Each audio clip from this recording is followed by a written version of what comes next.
जय महाराष्ट्र विद्यार्थी मित्रांनो.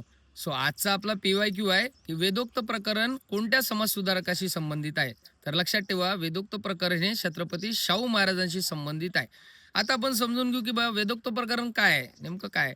तर वेदोक्त प्रकरण म्हणजे काहीच नाही, तर छत्रपती शाहू महाराज आणि त्या काळच्या तथाकथित सनातनी ब्राह्मण या दोन पुरोहितांचा वाद आहे. तर झालं असं की एका विधी दरम्यान म्हणजेच पंचगंगा नदीवर स्नान करत असताना शाहू महाराजांना असं लक्षात आलं, की तिथे बाजूला जो पुरोहित आहे, तो वेदाचे म्हणजेच काय वैदिक मंत्र म्हणण्याऐवजी कोणते तर पुराणोक्त मंत्र म्हणत आहे. अशी विचारणा केल्यावर शाहू महाराजांनी त्याला विचारलं, की "बाबा वैदिक मंत्राचा उच्चार तू काय करत नाही?" तर त्यावर त्याने असं उत्तर दिलं, की "छत्रपती तुम्ही ब्राह्मण नाहीत. म्हणजेच काय जे ब्राह्मणेतर लोक आहेत, म्हणजे ब्राह्मण सोडून इतर सर्व त्यांच्यासाठी पुराणाचे मंत्र असतात."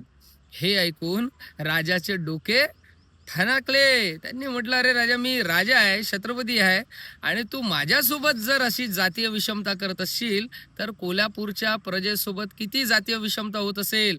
आणि ह्याच्यानंतर मग त्यांनी काय केलं, तर जिथे-जिथे अ, आपले ब्राह्मण समाजाचे किंवा त्या काळातले सनातनी लोकं जे पुरोहित बनलेले आहे, त्यांना काढून तिथे-तिथे आपला मराठा पुरोहित तयार केला. असंच पहिल्यांदा शास्त्र जगद्गुरू पीठावर सदाशिवराव बेणोडीकर पाटील याची नियुक्ती केली.